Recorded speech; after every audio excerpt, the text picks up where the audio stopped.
बात पूछती हूँ और ये बात कई बार आप पे आरोप लगे हैं कि आपका जो मॉडल है चुनाव जीतने का वो ये है कि फ्री बिजली, फ्री पानी।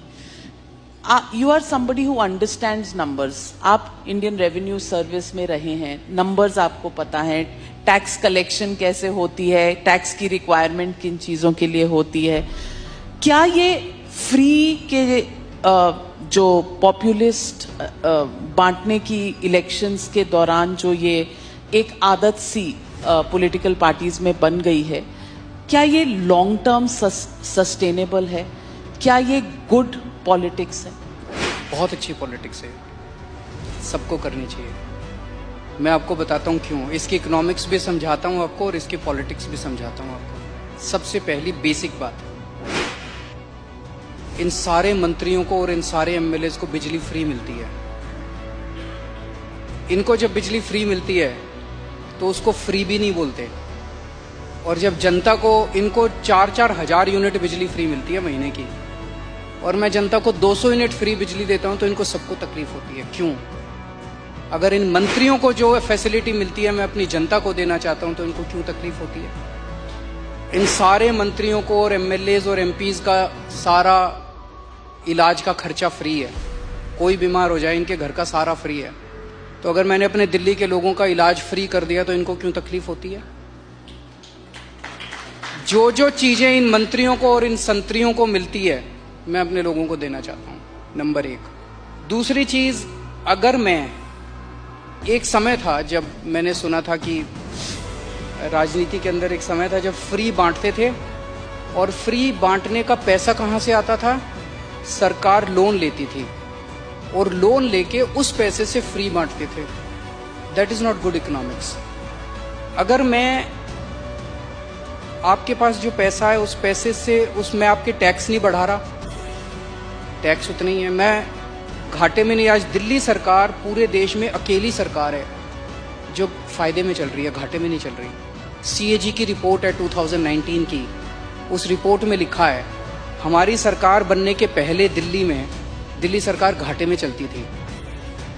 हमारी सरकार बनने से तब से लेके आज तक दिल्ली सरकार अकेली सरकार है पूरे देश के अंदर जो फायदे में चल रही है। मैं सरकार फायदे में चला रहा हूं, मैं कोई नया टैक्स नहीं लगा रहा, मैं कोई लोन नहीं ले रहा। अगर मैंने करप्शन खत्म करके, पैसा बचा के लोगों को अगर सुविधाएं दे दी तो क्या बुरी बात की? तो दिस इज गुड इकोनॉमिक्स। और तीसरी चीज, पर ये मिरेकल होता कैसे? मैं एक छोटा सा एग्जांपल देता हूं। जैसे ये फ्री दवाइयों वाला कैसे सिलसिला चालू हुआ, ये बड़ा इंटरेस्टिंग है। हमने एक फ्लाईओवर बनवाया, उस फ्लाईओवर की 325 करोड़ रुपए की एस्टिमेटेड कॉस्ट थी, वो शायद 200-250 करोड़ रुपए में बन गया, तो 125 करोड़ रुपए उसमें बच गए। कैबिनेट मीटिंग चल रही थी, हम लोग डिस्कस कर रहे थे, तो पता चला कि ये 125 करोड़ रुपए बच गए। हम ये डिस्कस कर रहे थे इस पैसे को कहाँ इस्तेमाल करें। तो मैंने कहा अगर हम सबका इलाज फ्री करना चाहें तो कितना खर्चा आएगा? So after 2-3 days they got back to me, they said 300-350 crore. So मैंने कहा ठीक है, इतना तो हम फ्लाईओवर बनाने में ही बचा लेंगे, इतना का पैसा। तो अगर मैंने फ्लाईओवर बचा के लोगों का इलाज फ्री कर दिया तो क्या बुराई है? मैंने सुना था कि एक मुख्यमंत्री हैं शायद गुजरात के, उन्होंने अपने लिए एक जहाज खरीदा 190 करोड़ रुपए का। मैंने लिए अपने जहाज नहीं खरीदा, मैंने दिल्ली की सारी अपनी माँ बहनों का डीटीसी बसों में किराया मुफ्त कर दिया, 150 करोड़ का खर्चा आया। बताओ क्या बुराई है?